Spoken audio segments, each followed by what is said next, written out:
The old storage sheds along the tracks were abandoned shortly after the Baltimore and Ohio Railroad was built, and it wasn't long before the poor folk of the area moved in. The sheds provided shelter of a sort, although the winter wind still pierced through every crevice, and the small fireplaces that the poor constructed did very little to keep the cold at bay.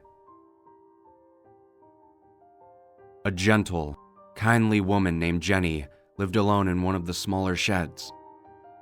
She had fallen on hard times, and with no family to protect her, she was forced to find work where she could and take whatever shelter was available to someone with little money. Jenny never had enough to eat, and in the winter, her tiny fire barely kept her alive during the cold months. Still, she kept her spirits high and tried to help other folks when they took sick or needed food, sometimes even going without herself so that another could eat.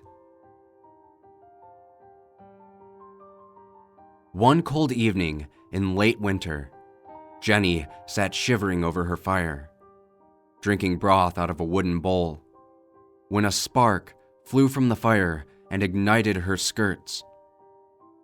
Intent on filling her aching stomach, Jenny did not notice her flaming clothes until the fire had burnt through the heavy wool and began to scorch her skin. Leaping up in terror, Jenny threw her broth over the licking flames, but the fluid did nothing to douse the fire. In terror, Jenny fled from the shack and ran along the railroad tracks, screaming for help as the flames engulfed her body. The station was not far away, and instinctively, Jenny made for it, hoping to find someone to help her. Within moments, her entire body was a glowing inferno, and Jenny was overwhelmed by the pain. Her screams grew more and more horrible as her steps slowed. She staggered blindly onto the tracks just west of the station, a ball of fire that barely looked human anymore. In her agony, she did not see the glowing headlight of the train rounding the curve or hear the screech of the brakes as the engineer spotted her fire-eaten figure and tried to stop.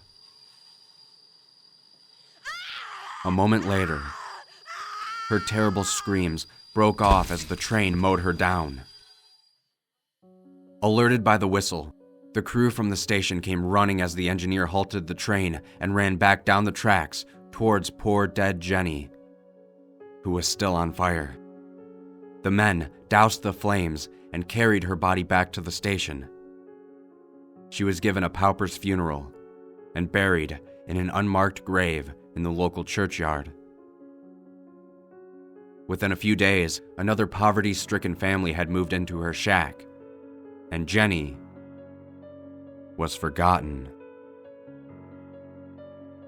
Forgotten, that is, until a month later, when a train rounding the bend west of the station was confronted by a screaming ball of fire.